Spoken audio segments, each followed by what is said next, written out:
Estamos começando mais um podcast aqui no Grupo Marca e hoje nós convidamos o Iraj Mobini Kesher.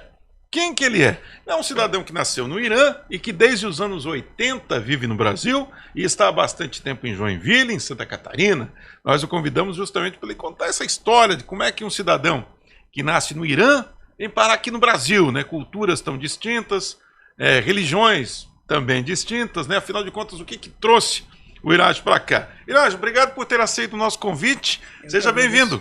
Eu que agradeço. Muito bem. Ô Iraj, me fala uma coisa. Você me falava fora do ar que em 1986, nós estamos falando aí de quantos anos? Eu tenho que fazer uma conta aí, quase 40, né? Sim. Você decidiu deixar o Irã. Sim. Por conta da guerra que estava acontecendo entre o Irã e o Iraque, né? O Irã foi invadido àquela altura pelo Iraque, o país nesse conflito bélico. Você era recém-casado e com filhos pequenos, dois filhos pequenos. Como é que foi essa decisão? Um dia você acordou e falou, poxa, tem que sair daqui? Ou foi uma decisão que você foi amadurecendo aos poucos? Na verdade, como era perseguição religiosa, saí assim, eu sou refugiado religioso no Brasil. Uhum. Mas aconteceu na época de guerra também. Como era uma época de perseguição religiosa, e a minha mãe não queria que ficasse mais lá. A minha mãe insistiu muito para eu sair. O meu irmão também morava na Austrália. Eu também saí naquela época, 86. Qual era a religião que prevalecia no Irã e que estava tomando conta no Irã naquela altura? No Irã é islamismo. O islamismo. Sim. E você era... Eu sou da fé Bahá'í. Fé Bahá'í, que não tem uma relação direta com o islamismo. E por conta disso havia perseguição no país. Sim.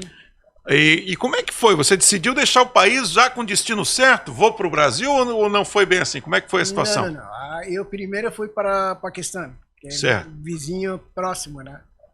E lá tem que esperar mais ou menos uns 14 meses para o Nações Unidas reconhecer como refugiado e escolher um destino. Quando saí do Irã, saí sem destino. Aí, com as crianças? Com as duas crianças. Um tinha 4 meses e outro tinha quase 2 anos. Nossa. O mais velho, que agora é engenheiro elétrico, e a menina, a Emília, que é veterinária. Certo. Escritor veterinário. Que, inclusive, depois a gente vai falar desse livro aí que a Emília fez. Uhum. Escreveu. Sim.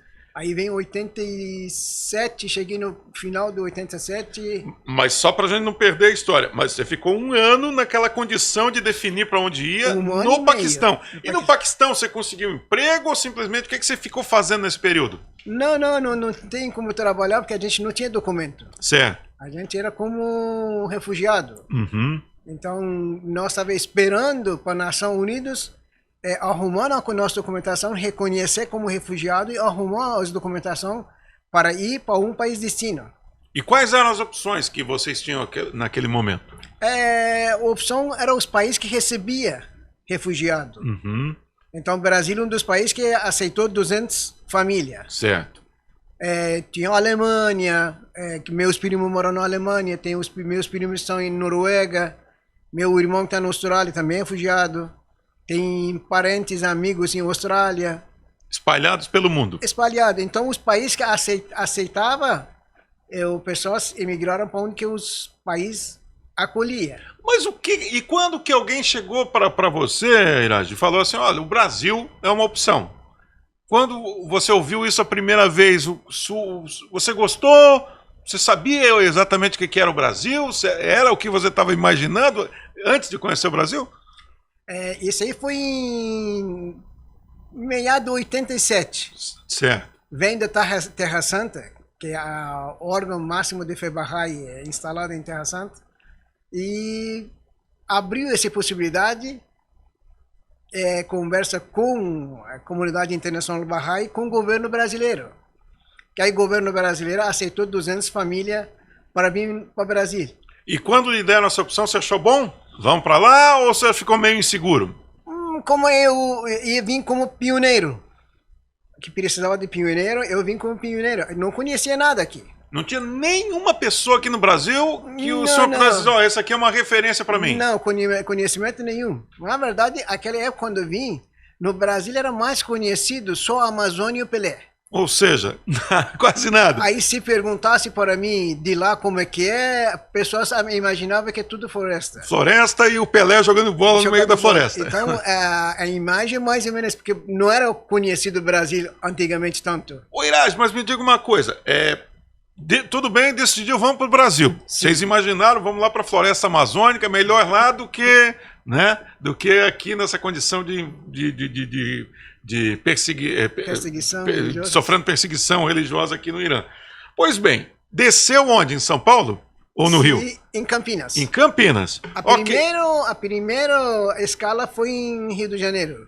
Lembrando uma coisa, no Irã se fala persa, né? Persa, sim. Esse era o único idioma que você conhecia? Sim. A sua esposa também não falava outra língua? Não, um pouco inglês, mas... Mas vocês vieram num grupo de pessoas de lá ou veio só a sua família? Como que foi isso? Vieram bastante. Um grupo? Separado, alguns em grupo, aí todo mundo se reuniu em Paquistão, depois cada um foi para um destino diferente. Mas esse grupo que veio para o Brasil, havia mais refugiados do Irã? Sim. Da mesma cidade, eram conhecidos ou não? Não. Não conhecia ninguém? Não conhecia. Ah, não. E daí chegou aqui, como é que vocês foram recepcionados? Quem que encaminhou vocês aqui? Chegaram aqui, quem é que recebeu vocês? Aqui tinha um comitê pioneiros, certo, para receber os iranianos em Campinas. Perfeito. Aí a Polícia Federal já estava esperando, que nós entramos legalizado, recebemos nossa documentação permanente, não nacionalidade, permanente, que aí tem que ficar uns 15 anos para você depois pedir nacionalidade. Tem agora nacionalidade brasileira. Perfeito. Então, quem vem receber a gente foi Polícia Federal com comunidade brasileira, Bahá'í, do Campinas. E tinha alguém que falava persa nesse pessoal? Esse turma aí falava persa, exatamente. Ainda bem, né? Exatamente, foram excluídos por essa razão, que a gente não sabia falar pouca coisa, porque eu traduzia um livro que meu cunhado morava no Chile. Então ele me mandou um livretinho assim, aquele de bolso, só que era em português, só que não sabia nada como é que era, em português e inglês. Então peguei esse livro lá em Paquistão, traduzi ele para persa. Perfeito. Para eu entender mais ou menos o que é. Então, quando eu cheguei no Brasil, eu já sabia muito mais que por meus amigos. Ô Guilherme, faz uma busca aí na internet, só procura ali no Google assim, ó, algum texto escrito em persa. Só para as pessoas entenderem que mais complicado do que você aprender um novo idioma é quando os caracteres também são diferentes. Totalmente. E o persa não usa o alfabeto ocidental, né? Não. Vamos ver se a gente acha qualquer texto aí em persa, que é só o Iraj que vai entender mesmo. Traduz qualquer coisa para persa aí. Vai ali no Google Tradutor, bota aí, eu vivo no Brasil, e traduz para persa. Daí você vai ver que vai ficar tranquilo. Eu vivo no Brasil. Põe aí que daí a gente vai... Então, olha só a dificuldade. Ó, chegou ali a tradução. Então, não sei se vai dar para ver, porque ela fica pequenininha, né? Parou de responder bem na hora. Mas, na verdade, são aqueles caracteres... coloca Brasil aí, vai. Eu vivo no Brasil. Tá ali, aparece, né? Tá ali. Esse texto aqui aqui embaixo está escrito persa. Será que dá para ver em casa, o pessoal que está vendo aí? Eu acho que vai dar para entender. Você pode ver. Certo. Você pode ver que quer dizer, é uma realidade completamente diferente, porque se pelo menos você conhece ali os caracteres, as letrinhas, fica mais fácil, né? Sim. E então era uma situação bastante difícil para vocês. No início, sim. Quanto tempo que levou para você assim conseguir se comunicar aquele trivial de ir numa padaria, comprar um pãozinho, perguntar sobre alguma coisa? Quanto tempo que levou para você conseguir se comunicar razoavelmente? Você lembra, não? Esse é interessante que todo mundo pergunta para mim. É uma pergunta, assim, normal de todo mundo. A questão é o seguinte, você fala português. Você domina o português. Mas não lê. Não, você domina português como brasileiro. Sim. Se você for num país, por exemplo, em Estados Unidos, mesmo que você não sabe uma palavra em inglês... Mas você está familiarizado com a... Não, mesmo que você não está familiarizado. A nosso alfabeto com o inglês é igual. Sim, facilita muito. Então, quando você vai lá, você sabe o que é arroz. Você sabe o que é açúcar. Está na prateleira escrito embaixo. E você vai se acostumando gradualmente, né? É rápido. E quando você está num país diferente, você já geralmente não fala mais teu língua de origem. Aí você escuta em inglês, você assiste TV em inglês, é diariamente em inglês. Então 6 meses você está se virando tranquilamente. Perfeito. Agora, e culturalmente? Porque até de uma cidade para outra a gente tem diferenças, né? Imagina você que vem de Teherã, que é a capital do Irã, né? Sim. Qual foi a Campinas foi a primeira cidade que você morou ou você imediatamente já saiu de Campinas? Como é que foi? Eu fiquei no Brasil. Um mês tem um sede Bahá'í, chama Sultaniye, entre Campinas e Mujimirim, entre Americanas e Mujimirim, na verdade. Então a gente ficou um mês lá em Mujimirim para aprender mais ou menos um pouquinho a língua.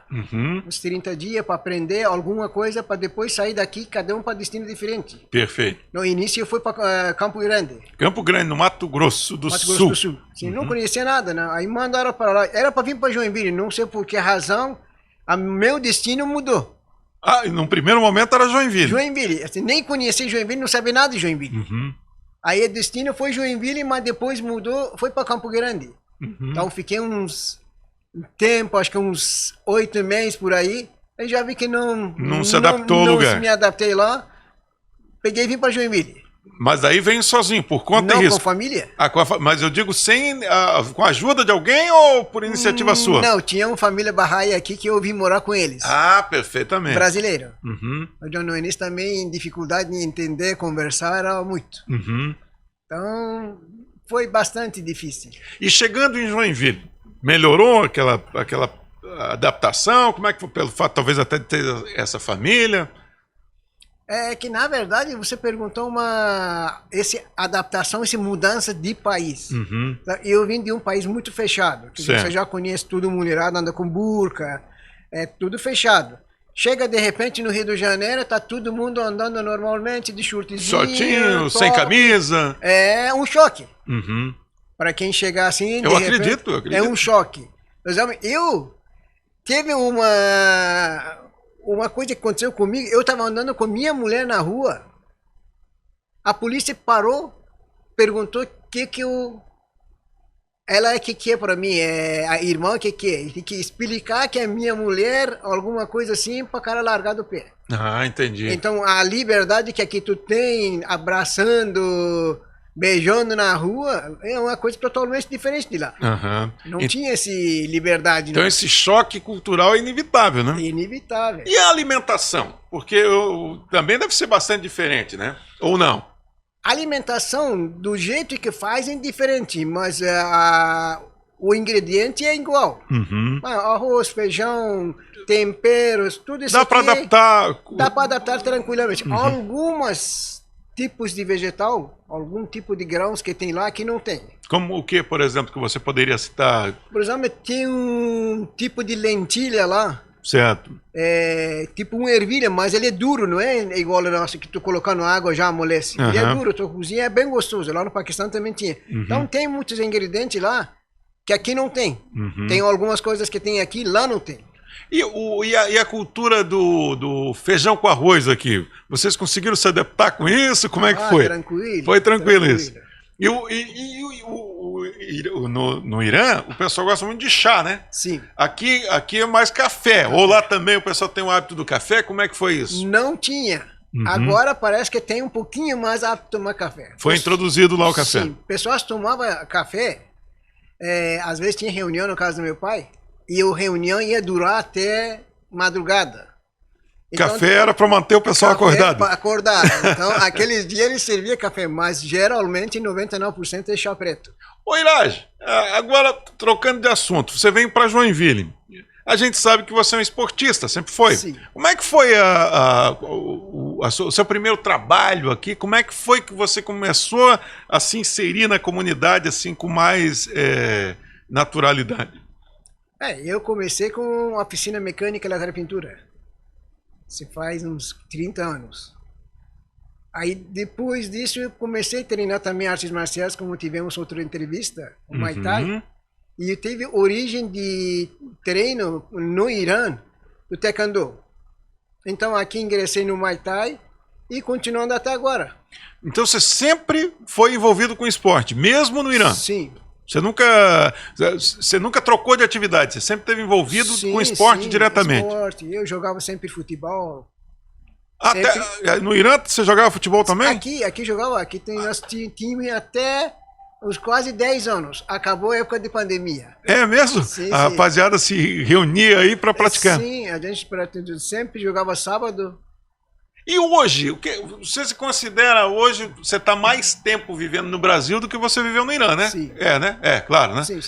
Então hoje você se considera o quê? Você consegue se considerar brasileiro? Claro que legalmente você é brasileiro, mas eu digo, sei lá, espiritualmente, como é que você se sente? Ou você se sente um iraniano fora do seu país? Como que é o teu sentimento em relação a isso? Hoje, se perguntar para mim, é 100% brasileiro. É mesmo? Sim, porque pessoas falam para mim, tu não vai voltar para lá? Falando, não. Não é uma coisa que passa pela sua cabeça? Não, de jeito nenhum. Eu posso até ir lá visitar minha irmã, passear lá no Irã, 1 semana, 2 semanas, mas aqui é meu lugar.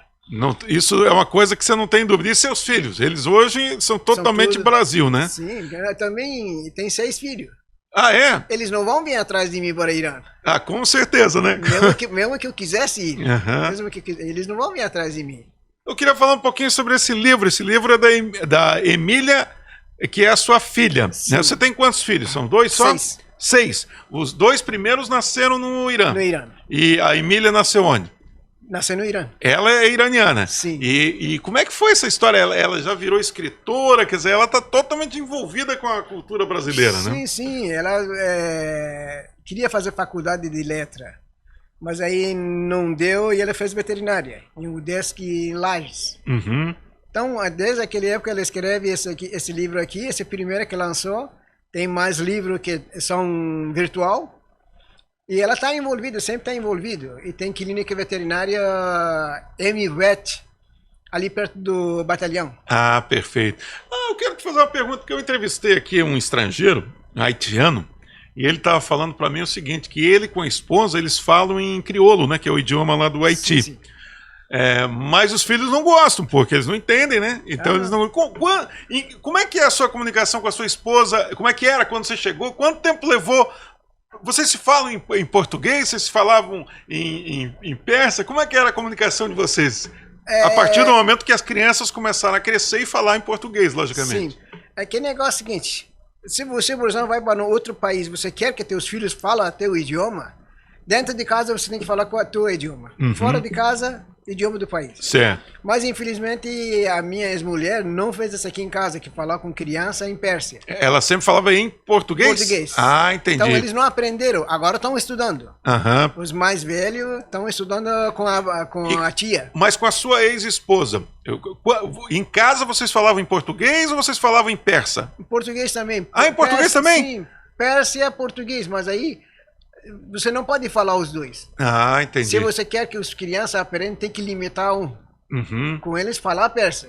E eles se queixam disso, de não ter aprendido quando eram jovens? Estão estudando agora. Agora isso quer dizer que eles têm interesse, né? Eles estão estudando com a tia que mora lá nos Estados Unidos. Olha só, quem diria, hein? Então eles sentam ali online, ali estão estudando com a tia. E outra coisa que eu acho assim que todo mundo quer saber é, por exemplo, você vem de um país de uma cultura fechada, religião diferente, né? Aqui no Brasil, o brasileiro já é mais liberalzão do que a média mundial até, sim, né? Sim. Imagina em relação ao Irã, né?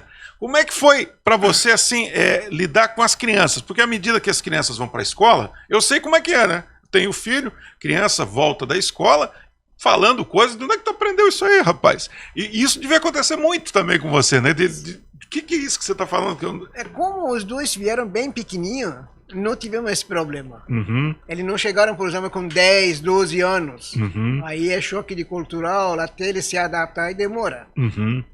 Mas como eles tinham... A Emília, quando chegou no Brasil, tinha 2 anos. Ela era neném, né? Neném. Uhum. Então, ele brincava com os vizinhos na rua, adaptaram normalmente. Para as crianças, é normal. E qual é a religião dos seus filhos? Bahá'í também. Todos eles? Sim. Mas vocês têm... Não existe nenhum templo, né? Uma igreja específica aqui do Bahá'í? Aqui em não. E como é que vocês fazem? Vocês praticam a religião em casa? Em casa. Existe culto na internet? Algum lugar que dá para acompanhar? Como é que funciona?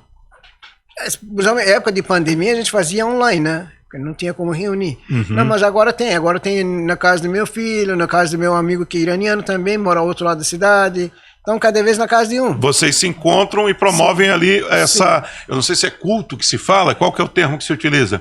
É, reunião. Reunião mesmo. Sim. E a fonte dessa religião Bahá'í não é a Bíblia, não é também o Alcorão. Qual que é o livro de inspiração assim que a religião tem? A fé Bahá'í, ele é uma religião que surgiu em 1800, em torno de 1840 por aí. Então, a inspiração, sempre os religiões têm ligação. Nenhuma religião é totalmente independente. Uhum. Se você estudar a história religiosa, todas as religiões, você vai ver que a profecia divina já sempre foi anunciada pela manifestante anterior. Uhum. Então, a fé Bahá'í, mesma coisa.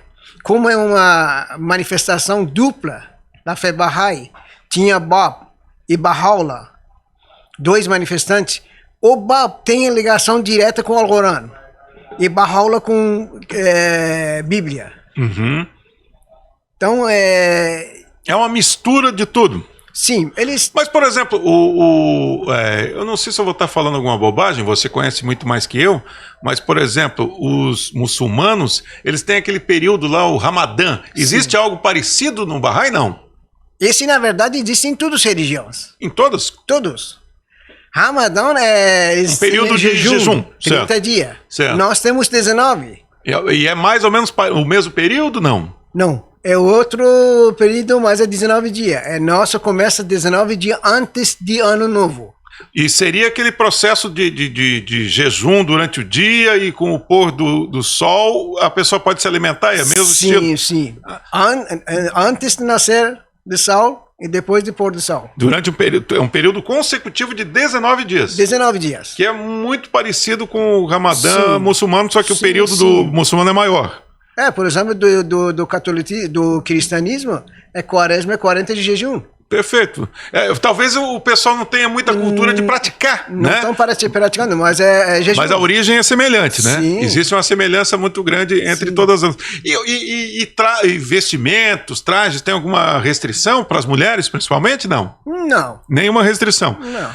Eu inclusive, até outro dia eu estava vendo que o Irã, também nos anos 60 e 70, ele era totalmente ocidentalizado, né? Em relação a roupas. Foi mais com a introdução da religião de uma forma mais intensa é que começou a aparecer as restrições, né? Antes da revolução islâmica que veio o Ayatollah Khomeini, não era igual aqui, vestia normal, calça jeans, roupas normal. Aí depois que aí começou a fechar o regime islamismo, começou a adaptar que a mulherada tem que usar o véu, roupa comprida, não aparece, não pode andar com saia, bermuda, jeans, esse aqui na rua. Então, desse aqui vem depois desse período. Agora, você viveu muitos anos no Irã. Sim.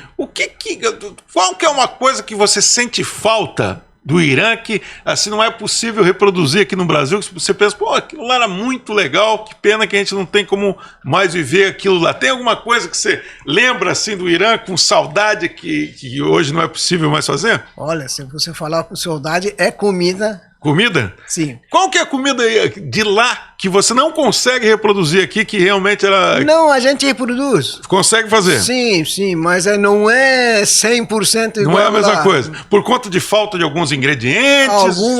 Algumas faltam. É. Alguns não dá para produzir porque está faltando. E qual que é um alimento assim que você lembra? Pô, esse aqui era sensacional e não tem como fazer aqui. Uma coisa que era a churrascaria de lá. O que tem de diferente? Não sei se você comeu, chama kebab. Não, nunca. Churrasco persa. Nunca vi. Aqui fazem um tipo, mas não é aquele ali, parecido aquele boi ralado no espeto. Ah, sei. É semelhante. Semelhante, só que não tem aqueles temperos. Tempero é diferente e churrascaria lá sempre se serve isso aqui. É tem mais a ver com o tempero, então? Sim. O tipo de carne você até consegue encontrar? Sim, carne tem. Os temperos que você tem que adaptar. E tem alguma restrição com algum tipo de carne no Carne Bahá'í? de porco. Carne de porco? Não foi Bahá'í, não. No islamismo, no Irã, islamismo, carne de porco é proibido. Mas no foi Bahá'í, não? Não. Não tem esse tipo de restrição. No judaísmo também, né? Também não consome carne de porco, né? E agora o oposto. O que você encontrou aqui no Brasil você pensa, puxa vida, isso é uma coisa que o Irã deveria fazer também, o povo do Irã deveria ter. Qual que é uma coisa legal daqui, assim, que você sempre acha que faz falta no Irã? É mais liberdade de expressão, mais você conversar com os vizinhos, conversar com todo mundo. Apesar que no Irã o povo é igual aqui. São bem acolhedor. Você qualquer lugar que chegar na casa de alguém já te convida para sentar na mesa, insiste, vem almoçar e são bem acolhedor. Nesse sentido eu não sofri. Não saí, por exemplo, de um país totalmente diferente. Nesse sentido, como estou em casa. Lá no Irã também são bem acolhedor, bem amigos. E agora, uma coisa simples assim, o clima. Clima, muita diferença climática da sua cidade lá de Teherã para cá? O clima é o seguinte, o clima lá no Irã é 4 estações. Bem definidas. Bem definidas e diferentes. Então, inverno cai neve. Frio intenso. Frio, intenso e neve. A primavera começa a nascer as flores, nascer folha, porque inverno não tem mais nada, cai tudo. Então, 4 estações totalmente diferentes. E o que você sente lá não tem umidade. Certo. A umidade de ar é muito baixo. Certo. Então, você coloca uma janela de ferro, 5, 10 anos está lá. Aqui, se tu colocar ferro em qualquer lugar, ferruja. 6 meses já ferruja. Ferruja tudo. Então, o que lá não tem tanto é a umidade do ar. Eu ouvi falar que no Irã tem praias muito bonitas, embora o pessoal não faça o uso das praias como aqui no Brasil. E essa cultura de praia do Brasil, você assimilou? Você gosta de praia? Você frequenta a praia ou não? Como é que é a tua família em relação à praia? Eu adoro praia. Ah, é? Eu adoro nadar no mar. Então, a cultura lá também tinha. Eu ia muito pra praia também. As restrições aconteceram depois, né? Sim, só que lá no Irã, a praia perto da capital, onde eu morava, não tem praia. A praia mais perto lá é uns quase 200 quilômetros. Bem distante. Bem distante. Mas a gente, de vez em quando, ia lá, alugava um chalé, alguma coisa, ficava uma semana. Ah, então nesse período que você morava no Irã, era bem acessível às praias, né? Sim. E o verão lá é um verão quente, igual aqui? É quente, mas seco, né? Aqui, quando tu sente a temperatura mais por causa da umidade. Certo. Parece que é mais abafado, não consegue respirar direito. É uma queixa frequente do pessoal que vem a Joinville, né? É por causa da umidade. A umidade que está aqui. E vem cá, hoje, me fala um pouquinho, o que você faz hoje, Iraj, aqui em Joinville? Hoje ainda tem oficina e envolvido com Muay Thai. Mas quanto tempo você se dedica à oficina e quanto que você se dedica ao Muay Thai? Como é que é a tua rotina hoje, assim? A oficina eu já tenho quase 30 anos. Muay Thai faz uns 10 anos. Mas você sempre faz os dois. E qual é a sua idade hoje? 61. 61. O que você fala pro pessoal que tem a sua idade que não pratica nenhum esporte? Você que é um esportista nato. Sempre tem que praticar esporte, porque esporte é bom para ti. É uma coisa que é bom para ti, tem que praticar. É bom para a saúde, bom para a saúde mental. É bom para coração, é bom para tudo. Agora, e aqueles que alegam que mas essas artes marciais encorajam a violência? O que você tem a dizer a respeito disso para as pessoas que falam sobre isso? Nenhum tipo de artes marciais te faz que tu use ele com violência. Alguns alunos usam. Mas lá na academia, eu não conheço alguma academia que ensine os alunos para bater em algum lugar. Não, sempre você está aprendendo para ter mente, corpo e espírito tá em ordem de sintonia. Mas não para ir na rua bater nos outros. Isso aqui, nenhum tipo de artes marciais te encoraja a fazer isso aí. Eu gostaria que você finalizasse esse nosso bate-papo, já que você é Febahai, né? Com uma mensagem que você deve lembrar alguma de cabeça aí. Eu queria que você recitasse uma mensagem em persa, né, no idioma original, e depois você traduzisse em português para nós, para a gente finalizar. Você consegue lembrar de alguma coisa? Agora é difícil. Pode ser alguma coisa, assim, um trecho qualquer que você podemos lembra. Escrever, pegar um caneta, vamos escrever. Aí, atenção, vamos providenciar uma caneta e um papel aqui para que o Iraj fale alguma coisa em persa para a gente, uma mensagem bacana, que eu acho que é muito legal a gente fazer essa troca, né, cultural. Já arrumou ali um papelzinho, pode entregar ali, ó. o Iraj vai escrever alguma coisa pra gente aí. Ô Iraj, enquanto você escreve, com que frequência que vocês promovem essas reuniões familiares religiosas? Tem festa de 19 dias, cada 19 dias. Uhum. A fé Bahá'í é 19 meses de 19 dias. E o Natal não é uma data relevante para vocês? Relevante sim, mas não é...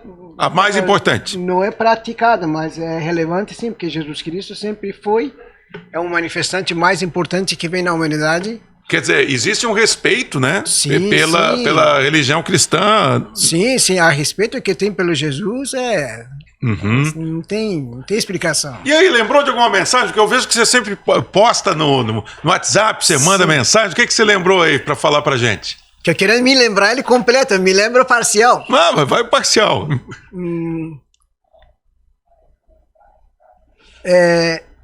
Tem uma frase de Baha'u'lláh.